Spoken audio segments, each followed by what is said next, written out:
So I think for every chief executive in the system, the last year has been unprecedented, really, and that's also. I mean, and we know, I think, from lots of our relationships and television footage and all of those things, that in acute organisations, it's been incredibly pressured.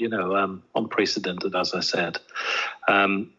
And the same is actually true for organisations like my own, which we provide a large range of mental health services from high secure services at Ashworth Hospital through to talk-in services in the community, as well as, again, a range of pretty extensive community services. And actually from both perspectives, we've got stories to tell from the pandemic, of course.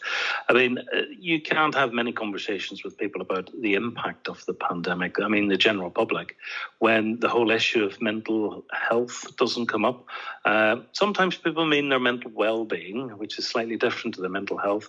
But there is no question that in mental health services, we have seen a very distinct impact of the pandemic. Rather a bit like our acute organisations have. So, two distinct features.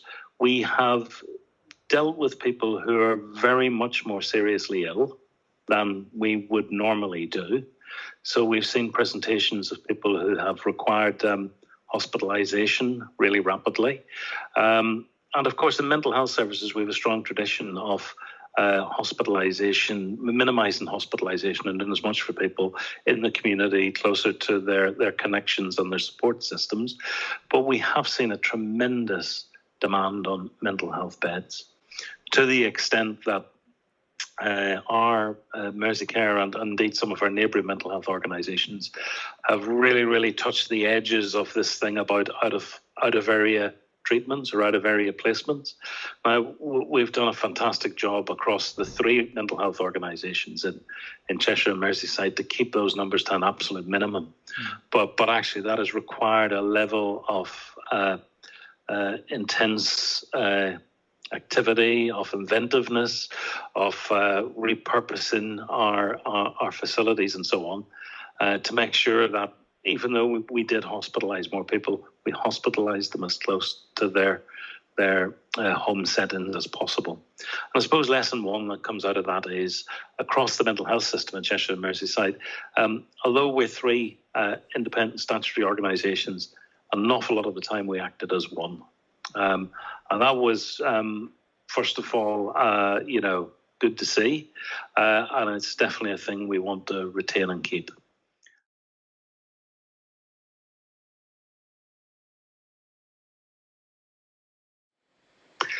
So the out-of-hospital cell, like the hospital cell, came about probably sometime last March 2020, when it was very clear we were headed into the teeth of a very, very difficult, unplanned and unprecedented stress period.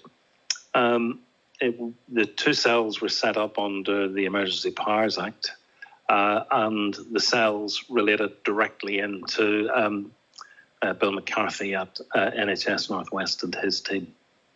Really, the cells were there to make sure that we responded to the emergency in the best way possible, that there were some leaders in the system whose core responsibility was not to run everything, but to build partnership, to draw together what might be loose edges, and probably to move us at a pace that we probably never moved before. So for the out-of-hospital cell, that covered mental health community services.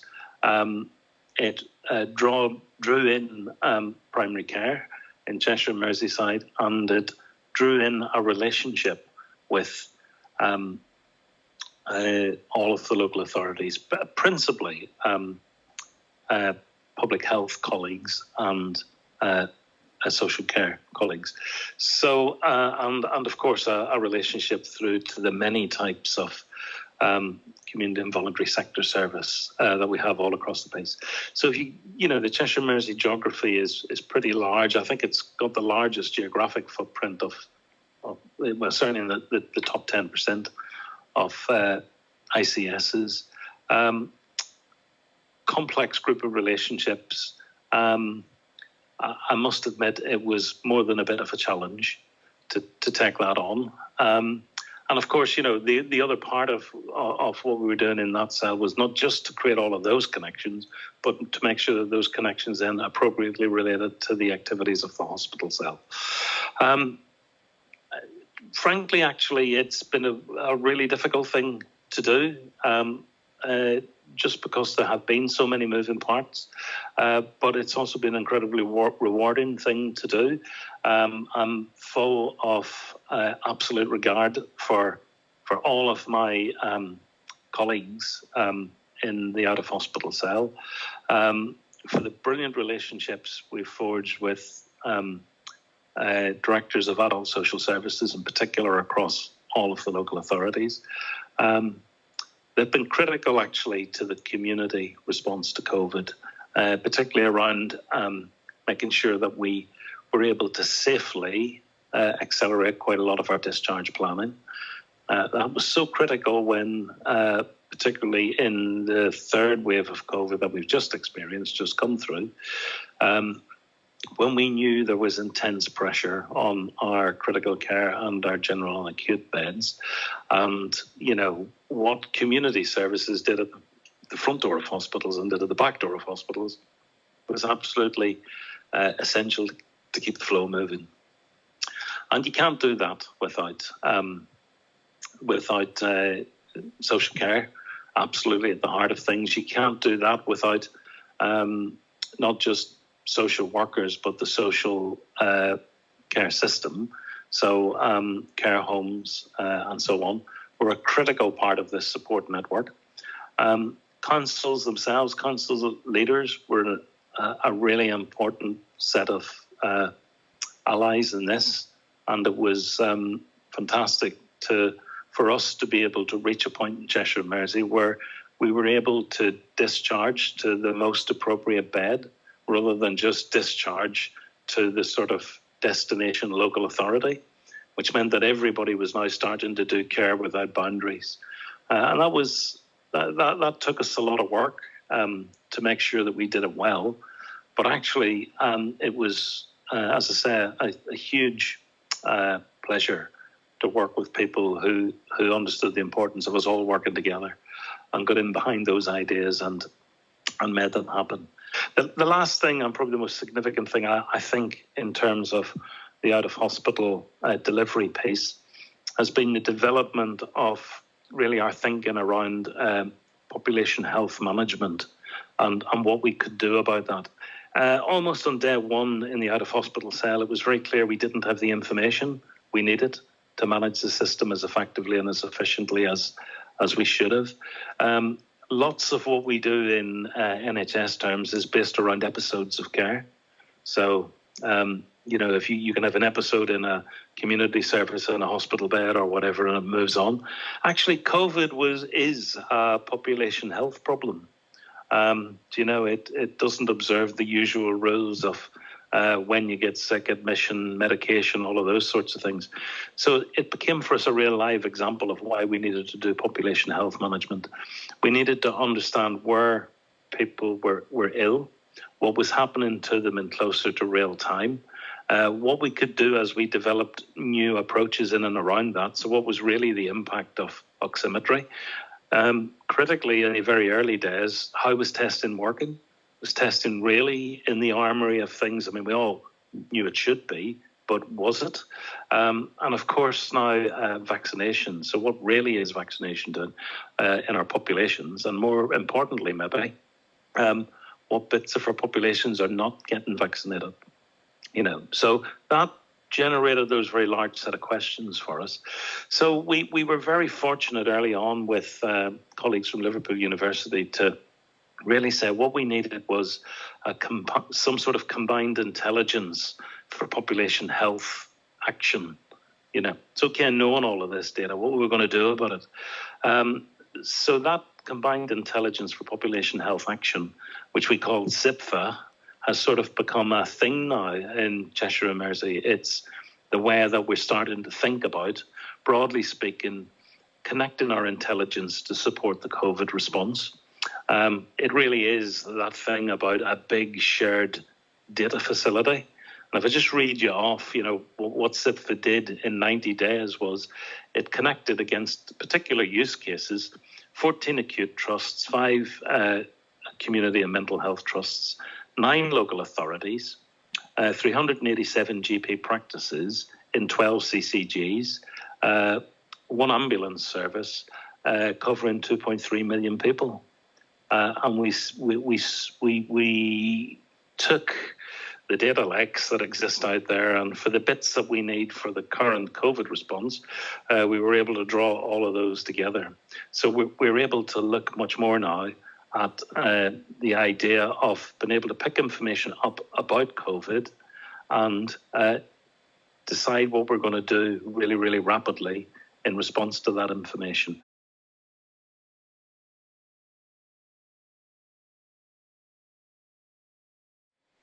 I mean, I think the thing out of COVID, particularly the relationships we've built out of the out-of-hospital cell and across our hospital cell colleagues, it's our entire system, has been because of the circumstances. We've got to understand we've been able to understand the importance of partnership. However you choose to define that, it might be mutual aid, it might be a telephone call to a colleague to say, is everything okay? Because you've been really busy. It can be any number. You can define it in any number of ways. But there's been nothing like real life circumstances to describe the importance of partnership. So my fervent hope out of this, as we move through to the next phase of the Cheshire Mersey Health and Care Partnership, is that we don't lose any of these lessons. I mean, there's a danger there's a big piece of elastic and we let go and it snaps back and, ouch, we're back to where we were. We don't want that. Some things we haven't done brilliantly well. We know that. There's lessons in those. But the things we've done really well, I think, have been around people.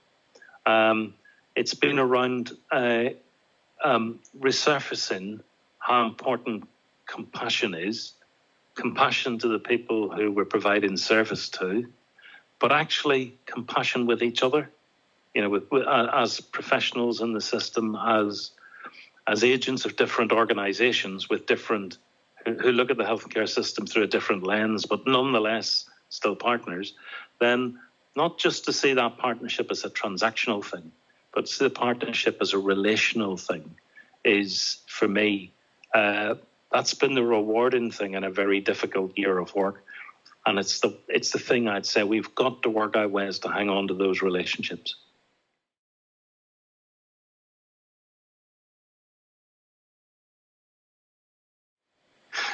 So as time rolls forward, I think from a cell perspective, I mean, there's so much that still remains to be done. Whether it's done as through a cell or through a sort of collaborative of providers and different agencies in the system. But, there's this thing called recovery. We know what we've been doing during COVID, and we know also what we haven't been doing. So recovery, both with acute colleagues, referrals in for operations and those sorts of things, that's going to be a set of activities that will require the system to work and play together, if I can say that. So that goes back to maintaining and not losing the partnership ethos in what we've done. And I think there's probably more to do to understand that that recovery has to be recovery for all parts of the system. And if we can, let's recover better than we were before, rather than just to where we were previously. So that is going to be a continued focus. And I think we need to work out how best to do that, because, the cells won't stay forever, and nor should they. But the glue that the cells help generate should certainly stay in place.